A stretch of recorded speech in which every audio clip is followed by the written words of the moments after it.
Morning class. हमारा chapter हम read कर रहे थे नेशनलिज्म इन यूरोप। तो आज हमारी लास्ट वीडियो रहेगी और हमारा चैप्टर ये कंप्लीट हो जाएगा। तो हमने नेपोलियन से लेके France, Italy, making of France, Italy and Britain, ये सभी हमने देखा। ठीक है, तो सिविल कोड आया, 3 मिडिल क्लास पीपल, पिजेंट्री, ये सभी सिचुएशन क्या थी, ब्रेड के प्राइस आ रहे थे। अब लास्ट में क्या है हमारा, इम्पेरियलिज्म आ जाता है, नेशनलिज्म एंड इम्पेरियलिज्म। अब during the end 19th century के एंड में क्या हुआ, nationalism started converting into imperialism. Means जो नेशनलिज्म था पहले अपना खुद का नेशन बनाना, अब वो कन्वर्ट हो गया इम्पेरियलिज्म। इम्पेरियलिज्म मीन्स एक पॉलिसी थी, इसमें आपकी पॉलिसी थी आपकी एक्सपेंड करना अपनी कंट्री को बाय पावर, बाय फोर्सफुली या बाय पॉलिटिकल इशू से लेके अपनी कंट्री को एक्सपेंड करना। मीन्स दूसरे स्टेट को उनको कैप्चर करना, चाहे वो मिलिट्री से करना कैप्चर या फिर किसी पॉलिटिकल रीजन से, ये इम्पेरियलिज्म था। ठीक है, the policy of expanding country, अपनी कंट्री को एक्सपेंड करना बाय यूज पावर, मिलिट्री या other means, it is cold imperialism.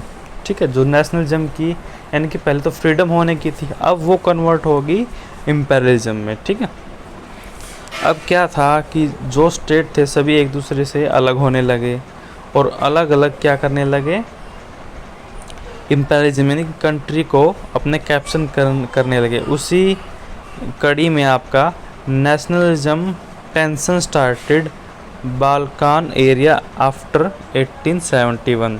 एक बाल्कान एरिया आपका जो बहुत बिग एरिया है आपका, ठीक है, ह्यूज एरिया, तो उसमें भी टेंशन स्टार्ट होगी क्योंकि सभी में आपका ये इम्पेरियलिज्म आ रहा था। ठीक है, तो बाल्कान्स वाज रीजन ऑफ जोग्राफिकल, अगर हम बाल्कान रीजन को देखें तो जोग्राफिकल और एथनिक यानी कि जो उनके वहाँ पे रहते हैं लैंग्वेज, कल्चर, जोग्राफी एरिया में तो वेरिएशन है। और उनमें कौन कौन सी कंट्री शामिल है, मॉडर्न डे में रोमानिया थी, ठीक है, जो रोमानिया कंट्री है, Bulgaria, Albania, Greece, Macedonia, Croatia, Bosnia Herzegovina, Slovenia, Serbia and मोंटेजिंजो।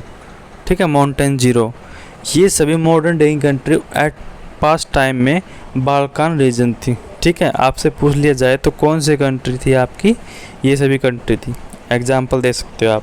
अब इनमें टेंशन क्या हो गई, तो ये सभी एक दूसरे से अलग होने लगे ये सभी कंट्री, और क्या करने लगे, जैसे ये अलग हो गए तो एक दूसरे से, जो से ग्रीस है और अल्बानिया है, ये एक दूसरे की ज़मीन लैंड पे कैप्चर करने लगे। ठीक है, यानी कि अल्बानिया कहता है मैं ग्रीस की लैंड को लूँगा और ग्रीस कहता है अल्बानिया, तो इनमें एक जेलसी फील हो गई। ठीक है, a large part of the Balkan under the control of the Ottoman empire, ये सारा अम्पायर था आपका। ठीक है, और किसके कंट्रोल में था, जिसे इस अम्पायर का नाम था ओटमान अम्पायर। ठीक है, जो रीजन था आपका बाल्कान। अब क्या हुआ, the Balkan state were fiercely jealous, एक दूसरे से जलने लगे क्योंकि वो अलग हो रहे थे और आशा कर रहे थे, each hoped gain more territory, और हम अपनी टेरिटरी को और एक्सपेंड करेंगे। ठीक है, जैसे एक स्टेट दूसरे स्टेट पे कैप्चर करता है। The Balkan area become an area intense conflict, और इसी वजह से जो स्टेट थे उनके बीच कन्फ्लिक्ट पैदा हो गए। ठीक है, वो चाहता है मैं अपनी कंट्री को एक्सपेंड करूं, वो चाहता है मैं अपनी इसको कैप्चर करूं। इस वजह से क्या हुआ, मैटर विद कॉम्प्लिकेटेड, मैटर तब ज़्यादा कॉम्प्लिकेटेड हो गया जब वन पावर लाइक, जो रसिया है, जर्मनी है, इंग्लैंड है, एस्ट्रो हंगरी है, ये उस कन्फ्लिक्ट में कूद पड़े, यानी कि उन्होंने इसमें अपना मतलब वो भी इस चीज़ को कैप्चर करने लगे। रसिया उन सभी को कैप्चर करने लगा, जर्मनी भी, इंग्लैंड भी, यानी कि इंग्लैंड चाहता मैं इस पे कब्जा करूँगा, जर्मनी चाहता मैं करूँगा, रसिया कहता मैं, और बाकी कंट्री तो लगे हुए थे। ठीक है, तो एक सेंस बन गया और इस वजह से finally first world war start हो गया। ठीक है, 1940 में फर्स्ट वॉर डेट है आपकी 1940, ठीक है। 1940 में आपका क्या हुआ, वर्ल्ड वॉर स्टार्ट हो गया।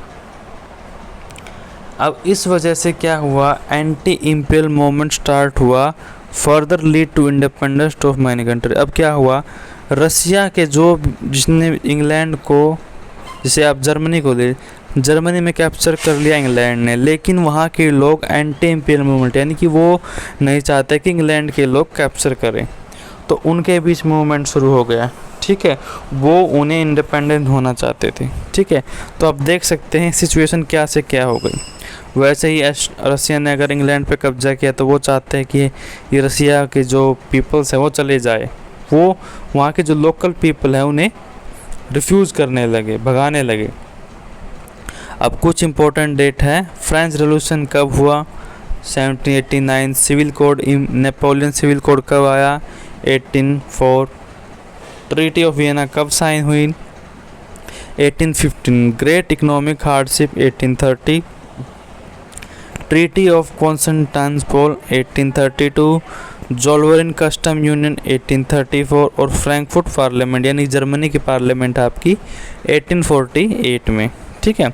अब देखो नेशनलिज्म यूरोप को देखेंगे तो कब कहाँ पे मतलब नेशनलिज्म की जो लहर थी वो चली। अब देखो ब्रिटेन में, सबसे पहले ब्रिटेन में देखो 1688 से 1801 तक, और फ्रांस में 1830 48 तक, इटली में 1859 से 61, और जर्मनी में 1866 से 71, और बाल्कान्स में वर्ल्ड वॉर तक, ठीक है, 1871 से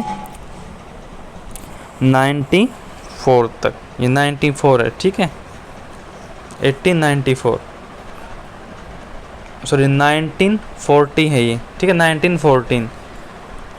तो ये चैप्टर आपका क्लोज हो गया। तो आपको इम्पोर्टेंट डेट और या फिर इम्पोर्टेंट जो आपके करैक्टर हैं वो भी लिखने हैं, ठीक है, क्या क्या हुआ। तो आज के लिए इतने, बाकी का नेक्स्ट चैप्टर हम नेक्स्ट वीडियो में स्टार्ट करेंगे।